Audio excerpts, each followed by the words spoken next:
Agora, por que a gente também está pensando em fazer e criar a nossa primeira base lá nessa área que já é ocupada por esses seres? Então já existe que no mínimo alguns milhares de anos de presença alienígena na Lua. Então, mas aí eu te pergunto, dado essa história toda que você contou pra gente, não vai dar um pau lá quando daqui 2 anos a gente pousar lá, sendo que eles estão ali? Como que vai ser essa situação? Boa pergunta. O que aconteceu? Aí a gente vai ter que voltar para o projeto Apolo. Tá. A gente sabe que ele aconteceu durante a Guerra Fria. Havia aquela disputa com os soviéticos para ver quem chegaria à Lua primeiro, com uma espaçonave tripulada. Os soviéticos, eles fizeram tudo na frente dos americanos. A história do programa espacial.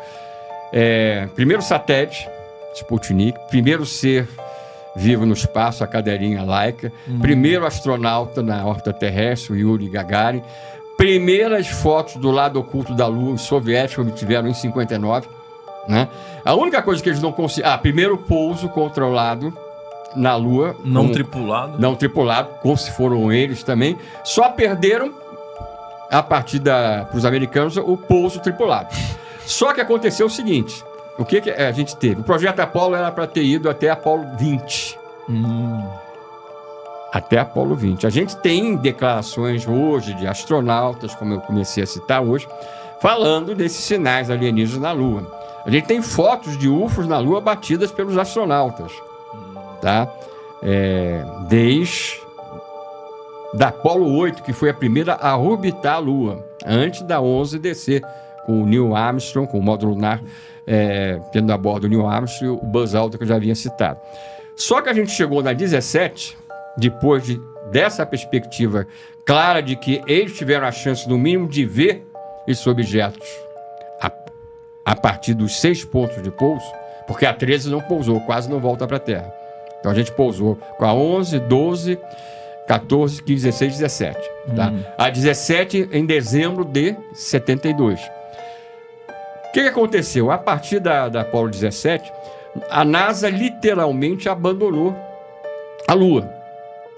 A gente já tinha naquela época, eu era adolescente, a gente já tinha naquela época o projeto de iniciar o quê? A construção de uma base semi-permanente na Lua. Isso foi abandonado. E o mais curioso é que os soviéticos, que poderiam pousar em outros locais, abandonaram a Lua também. Ou seja, é como se alguém... Isso pode isso pode parecer loucura, né? Né? Mas é uma premissa forte, né? Mas... por que depois de você chegar com a pretensão declarada oficialmente de ficar, você para de ir? Nunca mais volta. Aí o que aconteceu? Outro detalhe, que faz parte desse contexto que eu vou falar agora, as pessoas não têm a menor ideia, mas pode ser investigado, vão ver que não é fruto de nenhum devaneio meu, vamos colocar assim. Com o fim do projeto Apolo, alguns dos principais cientistas envolvidos com o projeto Apolo, o que eles fazem?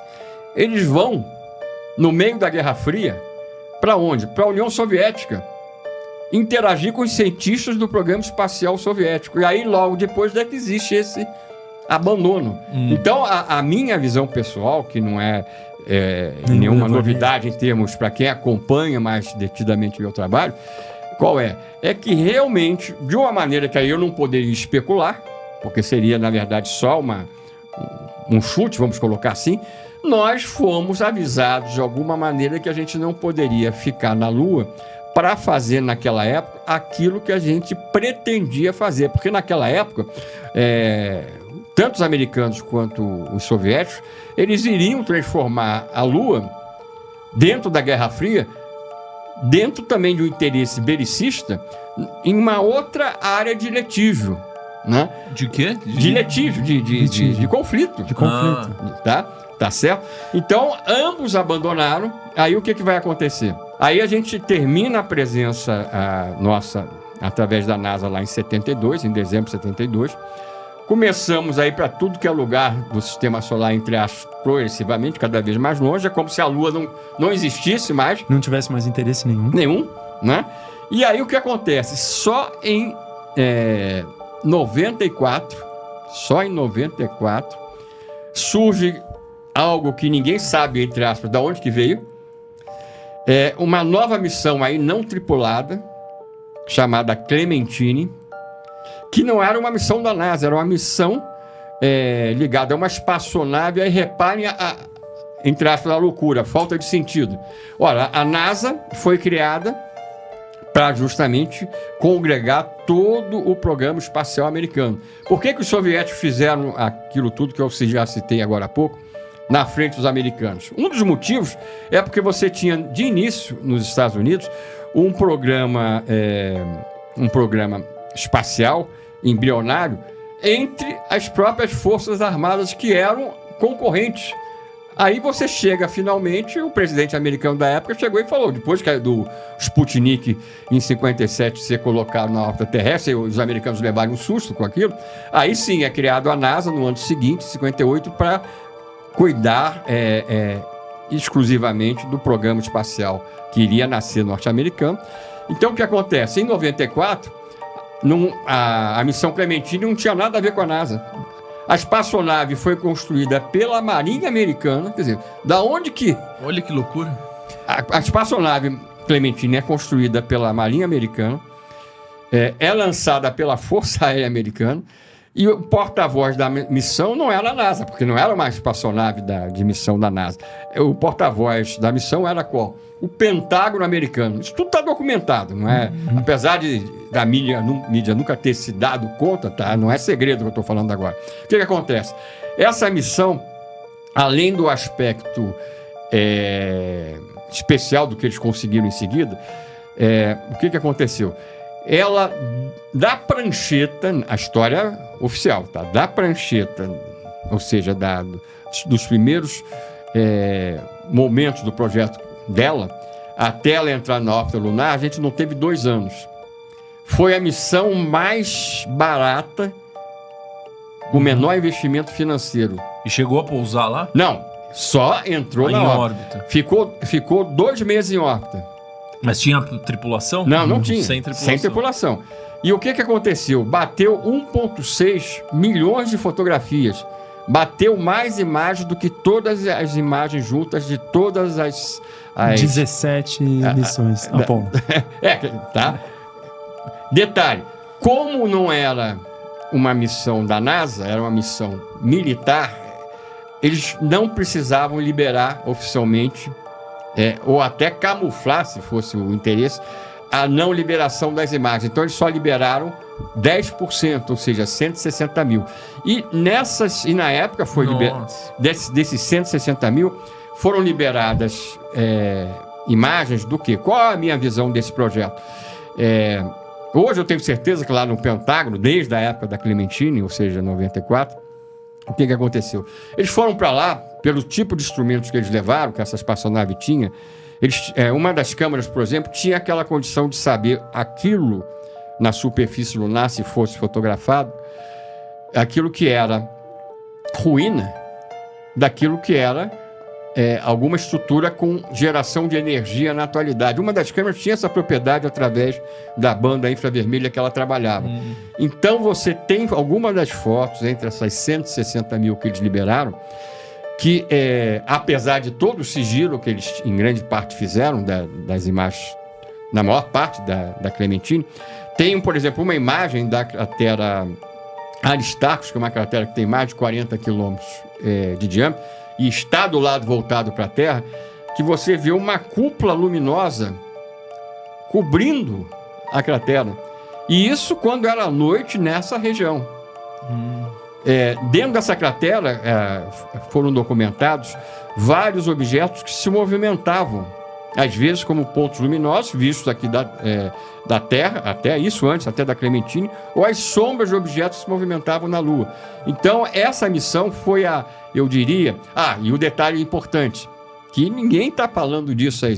Com certeza vocês são os primeiros a ouvirem esse detalhe aqui, que eu vou falar agora. Ainda não tive a oportunidade de... Sensacional. Porque é tanta informação que a gente tem desse passado que a gente não ficaria horas e horas para falar só dessas missões lunares, né? Ligadas ao que acontece hoje. A Clementine foi a que, na verdade, abriu essa história do Polo Sul. Por quê? Porque ela, usando o seu radar de bordo, passando por cima do Polo Sul, ela emitiu várias ondas de radar para baixo para receber o eco e criar uma visão tridimensional do Polo Sul. Né? Não uma visão de uma foto chapada. Sim, não 2D, né? Né? Resultado. Eles foram os responsáveis, eles envolvidos na missão da Clementine, essa área militar do governo americano, por já lançar as bases, inclusive para a ideia que nessas crateras do Polo Sul, onde o Sol nunca bate, né? Pode até ter batido no passado se o Polo tinha uma outra orientação, mas hoje em dia o Sol não tem como acessar devido à inclinação que esses raios solares passam tangenciando a área do Polo Sul e do Polo Norte, né? Então a Clementine, com o radar, começou a levantar a presença de algumas dessas estruturas já artificiais, não só, como a missão de 2009, tá? Mas também conseguiu as primeiras evidências de possível presença de água congelada no fundo das crateras. Então ali é que, na verdade, isso que eu não tinha falado ainda em lugar nenhum recentemente, tá? Quer dizer, até o momento, né? Ligando esse com a Artemis, por quê? Porque qual é o motivo, na minha visão, para a Artemis 4 estar programada para descer em algum ponto do Polo Sul? Na minha visão, isso tem a ver com, de alguma maneira, com o processo de contato direto, porque uma coisa é quando a gente descia na área equatorial e um UFO ia lá, aparecia e se deixava fotografar na década de 70, no início e final da década de 60. Agora não, a gente vai pousar lá no meio, entre aspas, deles, tá? Então, uma coisa é essa. Agora, por que a gente também está pensando em fazer e criar a nossa primeira base lá nessa área que já é ocupada por esses seres? Então já existe um contato entre a nossa... Existe sim uma interação. A gente tem coisas que indicam isso. Né? Eu vou dar logo em seguida um exemplo, tá? Do que eu poderia mostrar que acontece, não é de hoje. E aí também não é só na Lua, tá? Já vem da órbita terrestre, tá? Mas só para finalizar esse ponto da Clementine, o que aconteceu, tá? Nós começamos, na verdade, apesar disso não ter sido divulgado, a pensar seriamente nessa questão de pousar no Polo Sul e a construção de uma base no Polo Sul. Por quê? Porque a gente aí em 2009 teve a prova, sim, que você tem mananciais gigantescos de água congelada nessa região específica da Lua. Nossa. Ou seja, se tem alguém lá que já ocupou essa área antes, também não foi por acaso. A água tem a ver com isso. Total. Tá? Por quê? Porque a partir da água, você não só tem a água em si, tá? Mas a partir da própria decomposição das moléculas de água, você tem outros elementos, até para nós, no caso, com a nossa tecnologia ainda embrionária, para a utilização como combustíveis também, para futuras espaçonaves. Tá? Então, os japoneses têm um projeto também visando no futuro, hoje ainda para eles, ainda remoto, de uma base onde eles estão escolhendo? Polo Sul. Polo Sul, todo mundo quer ir para o Polo Sul. Agora, a Clementine, ela foi em 94. 94. Né? De 94 para 2009, teve alguma coisa nesse A americana ato? não. Mais perto da gente, aí a gente já tem, por exemplo, aí surgiu o programa espacial indiano, o chinês antes dos indianos, o próprio programa japonês.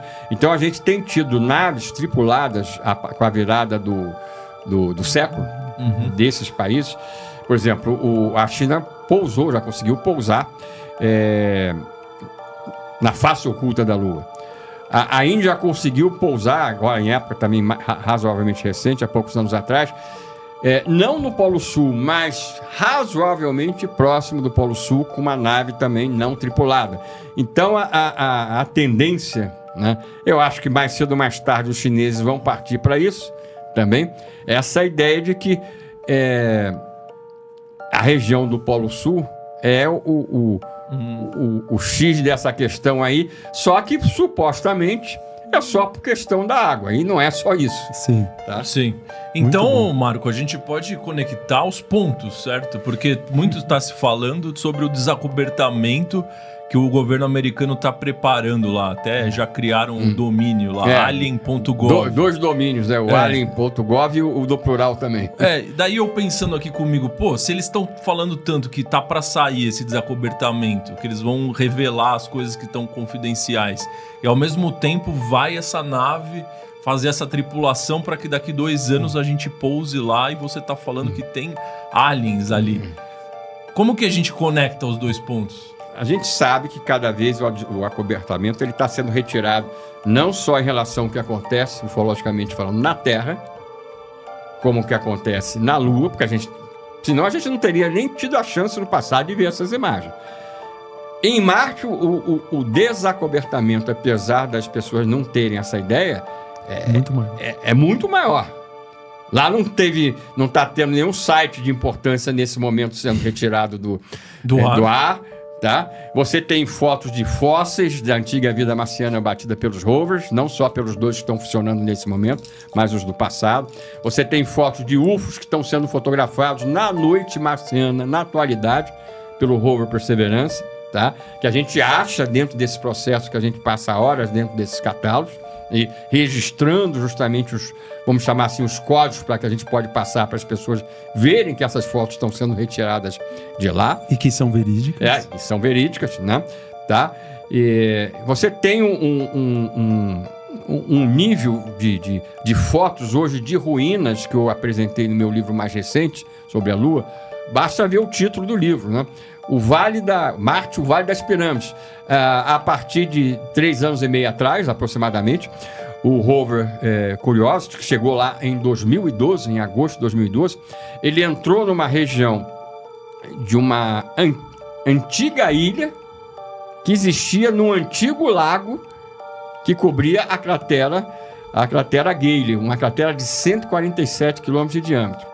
Então, o que é hoje o Monte Sharp, onde esse rover está hoje ainda se movimentando, no passado era a parte central mais elevada dessa cratera, que era uma ilha, segundo a NASA. Segundo a NASA, porque a NASA já afirma o quê? Que Marte foi, no passado, um mundo habitável.